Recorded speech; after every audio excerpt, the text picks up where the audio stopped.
Welcome to our chaos that is the basement. One of my projects this year will be to clean this up. Of course, that was my project last year and it didn't work very well. Right now, I'm down here looking through bee boxes. We have bees coming in at the end of the month and we have got to get these bee hives sorted out. We have one hive upstairs, but I don't know what I have and what I need for the other two that are going to be coming in. So I'm going to walk you through a little bit about bee boxes so you can see what they are and get a feel for it. So when we go to install our bees, you'll have a little bit more knowledge and understanding. Well, the first thing that we need to look for is this. This is a bottom board. This is the side that the bees were using. You can tell just because it's covered with propolis and wax. It's open on this edge, which is good because that's where the bees come in. And the rest of it is all solid, so it's enclosed and it keeps the bees happy. So this is something definitely that we need. I said to set this aside. Okay.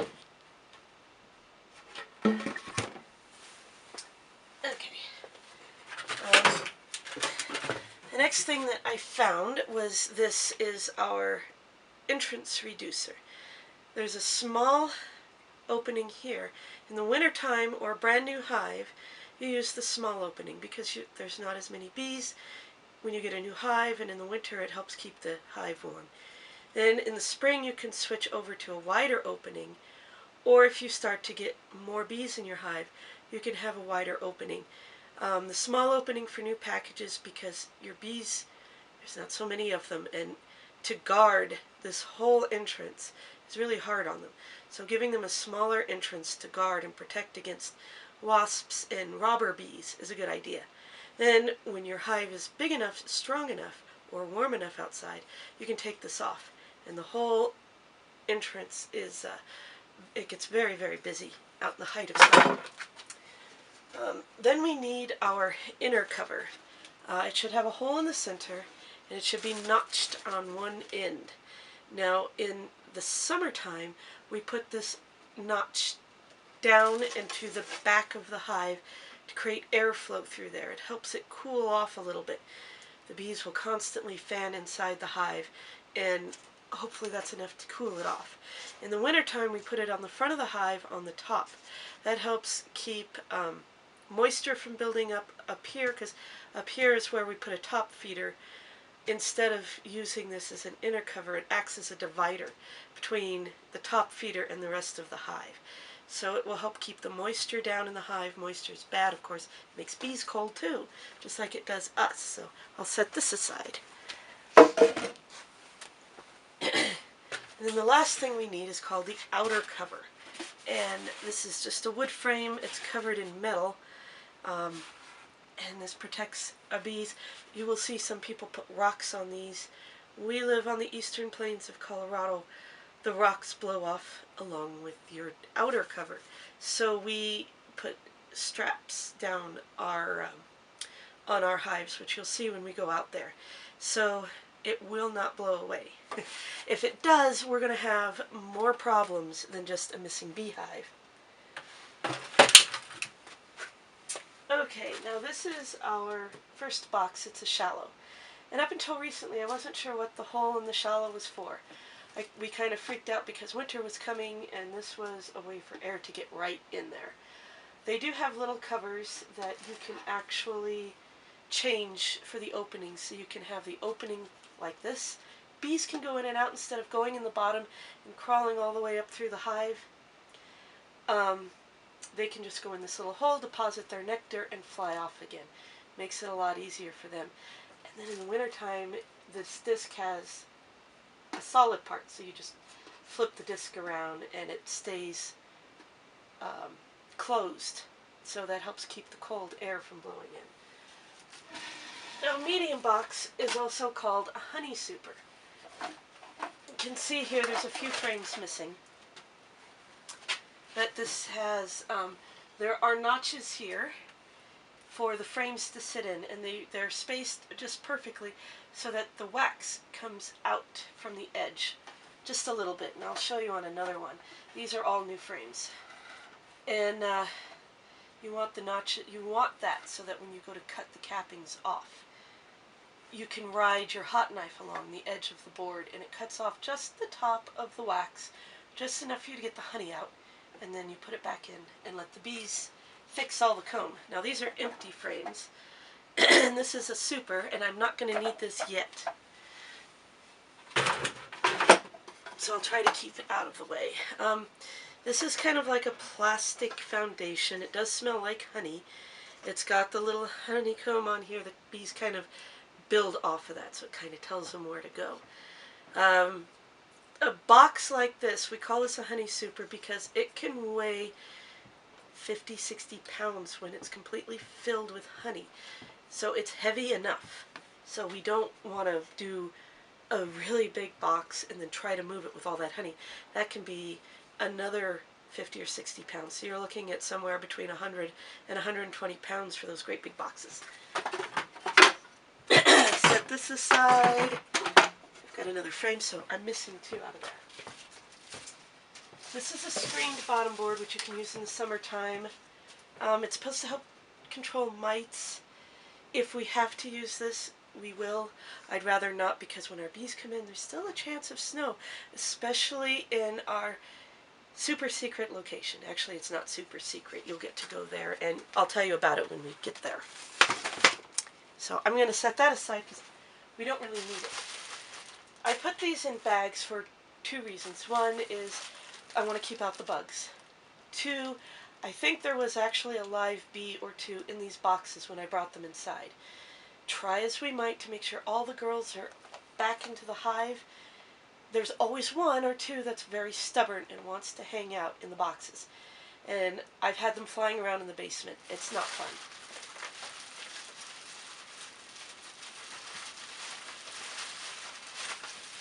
So this is a honey super. And it's probably a full honey super, so you can have an idea. Or at least it was before we got to it and harvested it. We did harvest this. This is what we call drawn comb. It is comb that the bees have built out but not filled in. Actually, I just squished a dead bee. They did have them filled in, of course. We emptied it for them. In the corner you see this white. This is still capped honey. So the bees technically could go in and eat that and do stuff to it. I don't know if you can see shiny reflection, a little bit of nectar. They will not cap it if it's too wet. Now I got this out of this honey super. It's super sticky, so now I can't touch anything. I'll try, but I'll try. So this is an empty super, which is nice. Except that we're not ready for supers yet. It's still spring, and we want the bees to build up their bigger boxes. These are all things that we got new, so I don't have to question it. They're all in really good condition. This is another shallow, or I'm sorry, another super. I'm just going to set aside. I don't need to look at it. I can feel it and determine if there's anything in it other than just drawn comb.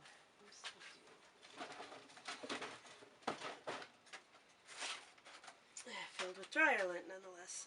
Dryer lint makes an excellent fire starter, as we all know. Alright, so anyway, a honey super is only about this big. So this is about twice the size of the honey super, which is why it weighs so much more when it's full. So this is a bigger frame. We like the black. This is going to be called a brood chamber, where the queen lays all of her eggs. And we like the black because it makes it really easy to see the eggs. There are some foundations that are yellow or wax, and they're really hard to see the eggs because when you look down, they're just like a grain of rice, only smaller. And obviously it's crawling with bees.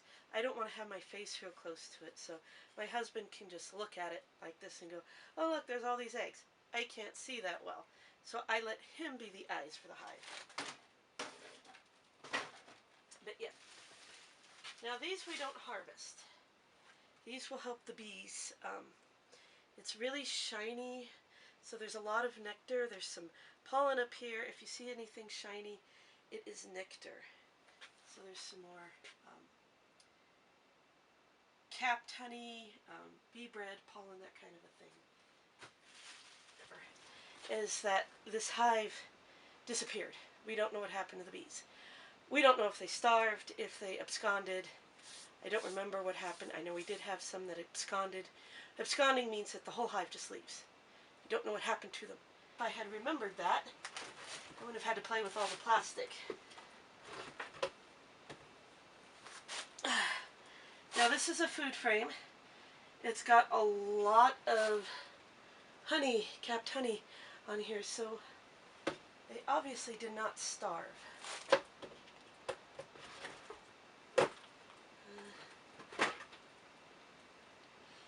Mostly drawn comb on one side, and some capped honey.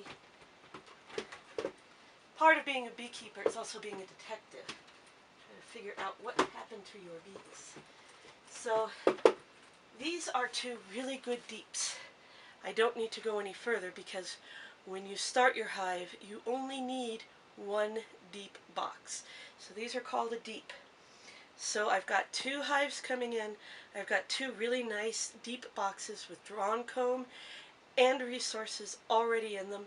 I'm going to keep everything here as is. I still need to find another bottom board. I prefer to find one that's not screened. And I need to find another inner cover and outer cover, which there's an outer cover upstairs. Okay, today we're going to get ready to go on a very special trip.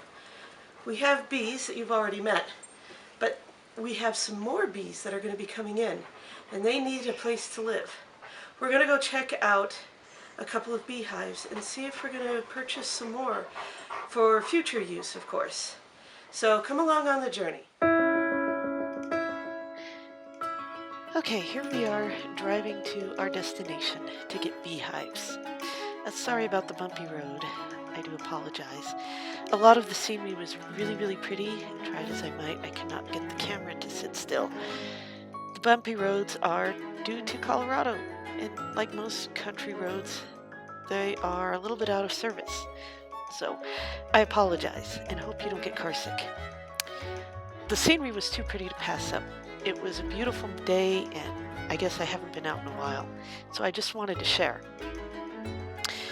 In a little bit, you will see a huge mountain, and that is Pikes Peak, something Colorado is famous for.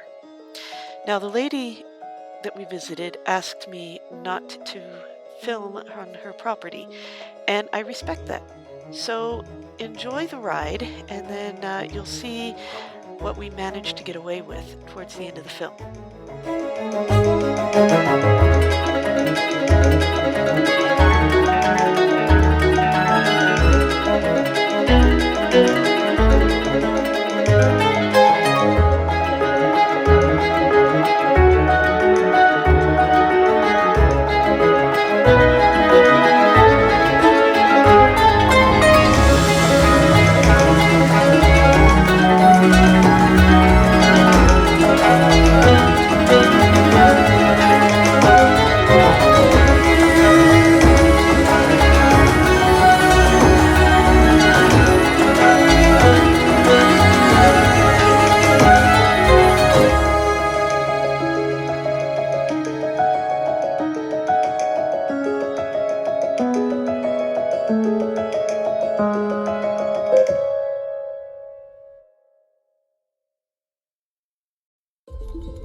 back from our long 2-hour drive, 4-hour round trip, but it was well worth it.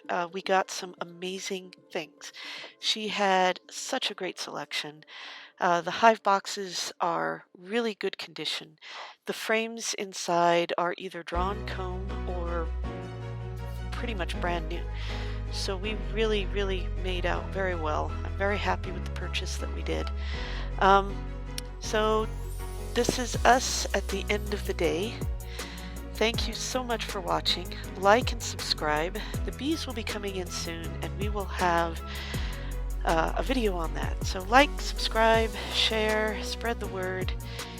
Thank you all for watching.